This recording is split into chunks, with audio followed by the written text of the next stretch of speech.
종목 챔피언 시간입니다. 오늘 김두호 전무가 함께 시장 분석해보도록 하겠습니다. 전무관님 반갑습니다. 네, 안녕하세요. 네, 자 기술주 반등으로 뉴욕 증시가 상승했습니다. 여러 가지 네. 불확실성 속에서도 근데 우리 시장 이제 추석 연휴 앞두고 있습니다. 경계 매물은 좀 있을 법도 한데 네. 어떻게 이번 주 시장을 진단해야 될지 좀 지혜 좀 알려주십시오. 네, 일단은 뭐 글로벌 같은 경우는 네. 부양책에 대한 기대감은 좀 있다라고 보여지는데요. 네. 왜냐하면 연준에서는 부양책을 기다리고 있고 거기에 뒷받침을 해주겠다라는 의지가 있는 거고, 예.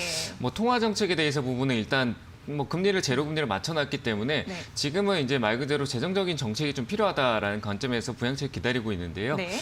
그런 측면을 봤었을 때 역시 미국에 대한 부분들을 봤었을 때 부양책에 대한 부분에 기대감을 어느 정도는 저번 주에 만들어놨었다라고는 보여집니다. 하지만 역시 트럼프 대통령의 그 대법관에 대한 부분들이 시장에 조금 약간 대립관계, 역시 정치적인 불확실성의 리스크를 조금 보여줄 수 있는 측면이 있다라고 보여집니다. 그게 역시 우리가 관망으로 지금 이 상태를 지켜봐야 된다라고 저번 주부터 계속 강조했던 이유는 역시 TV 토론회, 결국 대통령 싸움입니다. 누가 대선에서 우위를 차지하느냐, 내가 대통령이 되겠다, 나는 그냥 이 자리에서 물러날 생각이 없다, 뭐 이런 식으로 정치적으로 가고 있다는 게 시장의 불확실성으로 계속 나타나고 있는데요. 하지만 이건 결국 풀릴 고리가 생길 것이고, 과연 누가 대통령이 되고 시장의 방향성 어디로 가느냐, 이런 측면이 좀 중요할 것 같습니다. 트럼프가 대선을 이어갈 수 있는 대통령직을 이어갈 경우에는 미국 증시에서는 제가 봤을 때 추가적인 상승이 그냥 나올 거라고 판단되고요. 역시 대형 기술주들의 흐름, 특히 테슬라의 흐름은 쉽게 꺾이지 않을 것 같다는 게 저희 생각입니다. 그래서 지금 우리는 대통령이 누가 되느냐 중요한데, 뭐 미국 시장에 투자했을 때는 저는 역시 대형 기술주 쪽의 편입을 유지하되 지금은 좀 관망으로 보자라는 측면이 있고요. 국내 같은 경우는 좀 따라갈 경우에도 역시 지금은 본질적인 가치 쪽에 있는 가치주 흐름을 좀 봐야 된다고 생각합니다. 역시 지금 현재 시장의 모든 분위기는 미국에 많은 초점을 두고 있지만 미국에 대한 시장성에 대한 부분들이 나타나고 있는데 미국이나 유럽이나 국내 전부 다 판단했을 때 이 증시는 지금 유동성의 흐름이 굉장히 크다라고 보여지는데요. 네. 지금 이 유동성의 함정은 역시 공포에 있다라고 생각합니다. 미국 시장도 역시 지금 공포에 대한 우려감이 굉장히 많이 나타나고 있고요. 역시 코로나도 아직 완벽하게 좀 해결되지 않고 더 오히려 확산하고 있는 흐름이 나타나고 있어서 시장에 대해서 많이 불안한 공포에 대한 불안감을 느낄 수밖에 없다. 지수가 올라가고 있을 때는 이거 이래도 상관없이 올라가네라고 생각하지만 내려오고 있을 때는 그 압박감이 이전에는 그냥 태연하게 반응하던 게 순간적으로 공포로 나오면서 매물로 나온다는 물량이 매물로 나오는 것보다 매수세가 약해지는 겁니다. 말 그대로 물량이 나오는 거를 받쳐줄 힘, 그게 유동성인데 그 유동성이 약해지면서 압박을 받는 그 힘이 강해진다는 얘기인데요. 미국 시장도 그런 압박에 조금 머물러져 있다라고 판단이 되고, 하지만 국내 오늘 같은 시장에서는 미국 장도 조금은 관망세로 가기 때문에 박스권을 유지하는 측면에서 좀 현재 자리를 좀 유지하지 않을까라고 판단되고요.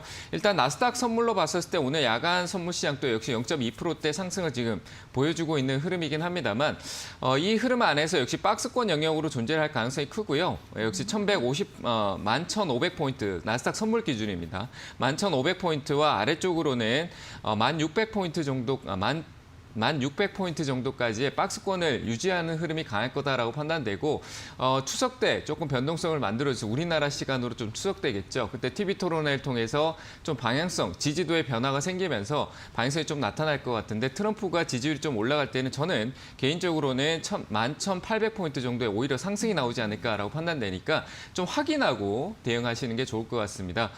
그리고 국내 시장 같은 경우는 오늘 금요일 날 미국 시장 반등으로 인해서 역시 양시장, 모든 시장들이 관망세로 돌아갔을 때 우리나라 시장은 소폭의 반등 출발을 할 거라고 판단되고요. 앞서 계속 얘기 드렸지만 저는 반도체 쪽입니다. 시장 전반적인 분위기가 아래쪽으로 쏠려 있긴 하지만 내려오더라도 담아야 될 거는 반도체, 자동차 쪽에 집중적으로 보셔야 된다라고 얘기를 드리고 싶고요. 왜냐하면 4차 산업의 근간이 자동차, 반도체 없이는 출발할 수 없다라고 생각하는 관점과 우리나라 전방산업 그리고 글로벌이 원하는 추구하는 쪽이 역시 전기차 그리고 자율주행이나 새로운 모멘텀, 뭔가 새로운 게 지금 패러다임이 발생되는 게 4차 산업인데 거기에 첫 발을 내딛는 게 역시 자동차와 반도체 쪽의 힘이다라고 판단이 되고 거기에 가장 앞서 나가 있는 나라가 우리나라고요. 그리고 미국과 중국의 무역 분쟁의 가장 큰 핵심이 반도체 쪽으로 가고 있습니다. 오늘 SMIC 쪽으로 제재 역시 반도체 쪽이고요. 화웨이, SMIC 전부 다 반도체 쪽입니다. 뭐 설계 쪽에 강한 미국 쪽이 파운드리 쪽을 압박하고 있는 거다. 거기에 대한 수혜가 미국 자체 기업으로 가는 데는 시간이 필요하고요. 엔비디아가 ARM을 인수했을 때 효과적으로 삼성전자가 파운드리 시장에서 그 외적으로 역시 엔비디아가 모바일 쪽으로 시선을 돌리면 파운드리 쪽을 삼성전자한테 조금 일부 의지할 수 있다는 측면을 봤었을 때 삼성전자 쪽엔 긍정적인 뉴스라고 저는 판단합니다. 그 제재가 우리나라까지 온다라는 판단보다는 역발상적으로 반대적인 수위를 반대적으로 이익을 볼 수 있는 구조로 갈 수 있다고 판단되니까요. 삼성전자는 지금 내려왔을 때 저가 매수의 기회다. 시장 전반적으로 내려올 때는 대표 지수도 버틸 수 없는 겁니다. 말 그대로 공포로 떨어지는 이 시장, 코로나 외적인 대외적인 악재로 무너질 때는 기회라고 생각을 하시고요. 아래쪽으로 떨어질 때 삼성전자 같은 경우는 저는 아래쪽으로 받을 수 있는데 지수대가 2,145포인트 정도까지 하락했을 때 삼성전자 가격 좀 같이 체크하시면 될 것 같고요. 삼성전자 같은 경우는 가격대가 아래쪽으로 내려왔었을 때 저는 한 54,500원짜리 정도부터는 1차 매수가 영역인데 51,000원짜리는 정말 기회가 아닌가라고 생각을 하고요. 이 자리가 방금 봤던 지수대와 거의 맞물리는 자리가 될 거라고 생각을 합니다. 51,500원대 정도 오면은 제가 얘기했던 지수 2,145포인트 정도가 맞아떨어질 수 있으니까요. 그 자리가 기회가 될 수 있다고 생각하시고 지금은 말 그대로 종목들, 코스닥 종목은 피해야 됩니다. 말 그대로 대주주 양도세에 대한 부분들에 굉장히 많이 예민하게 생각을 하고 계신데요. 말 그대로 좋은 종목을 들고 있으면 그럴 필요가 없을 것 같습니다. 지금 코스닥 쪽은 말 그대로 그 물량성에 대한 부분들이 개인들의 투자가 워낙 활발하고 그 개인들의 투자 쪽에 좀 이끌어주는 주체의 역할의 개인의 물량도 있습니다. 그 물량들이 쏟아졌을 때 문제가 되는 거고요.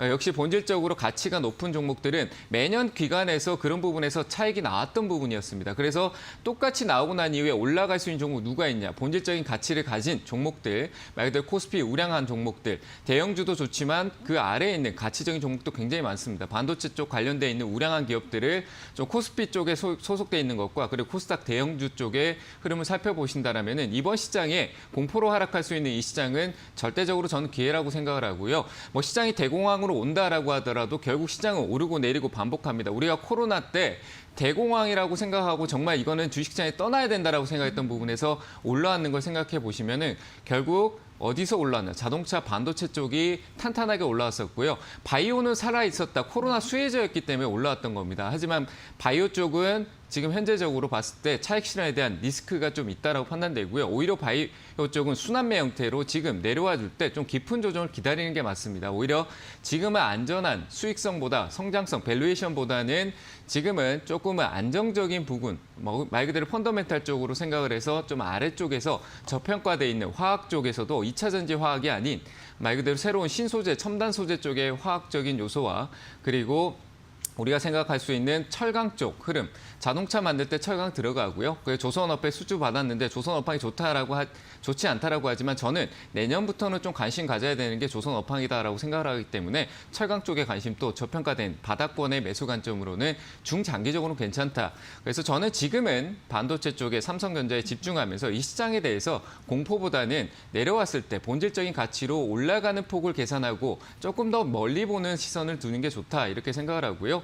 하이닉스 같은 경우는 제가 앞서 계속 얘기를 드렸었는데요. 좀 에이스 관점으로 드리면은 제가 얘기 드렸을 때부터는 내려간 폭이 없었을 겁니다. 올라가는 폭이었는데 오늘 키옥시아에 대한 부분에 좀 좋지 못한 IPO 연기에 대한 소식이 나왔기 때문에 저는 하이닉스는 만약에 아래쪽에서 매수 영역이 있었던 분은 올라갈 여지를 떠나서요. 지금은 현금 확보를 해놓고 키옥시아 연기가 됐다. 다시 나올 때 들어가면 됩니다. 4조 정도의 투자를 해놨던 돈이 그 당시에 투자했던 돈이었기 때문에 결국은 그 뉴스가 다시 IPO 연기가 내년 상반기 쪽으로 넘어갈 수도 있고요. 연말로 갈 수 있기 때문에 그때 기다렸다가 투자하고요. 그 기간 동안 역시 이 시장이 공포 때 내려왔을 때 저가 매수로 보신다는 될 것 같으니까 지금 자리에서 이전에 제가 얘기 드렸던 때가 8만 원대 정도였던 것 같은데요. 지금 현재 손실 구간이 없다라고 했을 때 오르고 내리는 거 신경 쓰는 자리가 아닙니다. 말 그대로 연기됐다라는 거는 재료적인 측면에서 일단은 대기 상태로 가야 된다고 생각하니까 아래쪽에 매수가 되신 분들은 현금화하시는 게 좋겠다 이렇게 의견 드리면서 오늘 시장은 약간 상승 출발하면서 혼조세를 유지할 거다 이렇게 의견을 드리도록 하겠습니다. 네, 전문가님께서 지속적으로 반도체의 중요성을 언급을 네. 해주셨습니다. 이 성장 동력에 활용될 수 있는 부분이 많고 그리고 무엇보다도 말씀을 하셨죠. 미중 갈등의 수혜주의다라고 말씀을 하셨고 코스피 대형주 저평가 영역에 있는 종목들을 바구니에 담아야지 그나마 네, 리스크가 좀 맞습니다. 제한적이다라는 아주 알찬 전략 말씀해 주셨습니다. 도움이 항상 많이 됩니다. 네, 잘 들었습니다. 김도효 전문가였습니다. 고맙습니다. 네, 감사합니다.